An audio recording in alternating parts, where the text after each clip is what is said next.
Théo de Nouvelle Classe, on attaque le chapitre sur la lumière. Alors il y a énormément de choses dans ce chapitre, le cours est très dense. Donc dans cette vidéo, on fait la première partie du cours où on va parler de la lumière. Et sur mon site internet, je te fais la deuxième partie du cours et un exercice corrigé sur l'ensemble du chapitre où on parlera des interactions entre la lumière et la matière.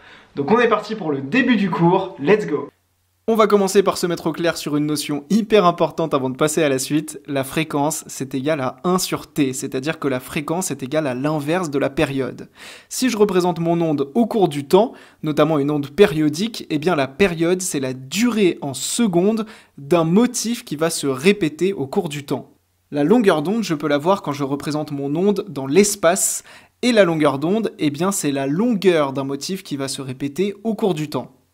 Il faut savoir également que la lumière blanche, eh bien, c'est une lumière qui contient toutes les longueurs d'onde du visible. C'est-à-dire qu'en fait, la lumière blanche contient toutes les couleurs du visible en même temps. Et c'est pour ça qu'avec un prisme, quand on diffracte la lumière, on voit apparaître les différentes couleurs de la lumière blanche.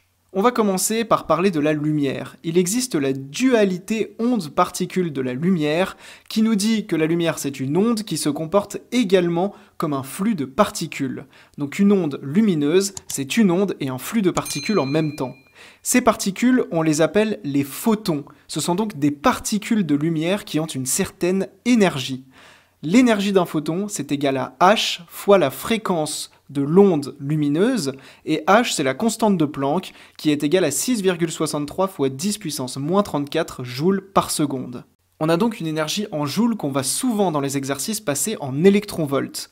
Pour passer des joules aux électronvolts, on doit diviser les joules par 1,6 fois 10 puissance moins 19. Alors je te l'ai dit, la lumière c'est une onde, et plus précisément c'est une onde électromagnétique, c'est-à-dire que si on la représente dans l'espace, eh bien c'est une onde électrique et une onde magnétique qui se déplacent en même temps dans l'espace avec la même fréquence. La lumière, on peut donc la représenter comme je suis en train de la représenter dans l'espace. Et cette lumière, elle a une certaine vitesse qui est toujours la même, 3,0 fois 10 puissance 8 mètres par seconde. On peut relier les différentes informations qu'on a sur cette onde, comme avec n'importe quelle onde, on peut relier la vitesse, la fréquence et la longueur d'onde grâce à deux formules.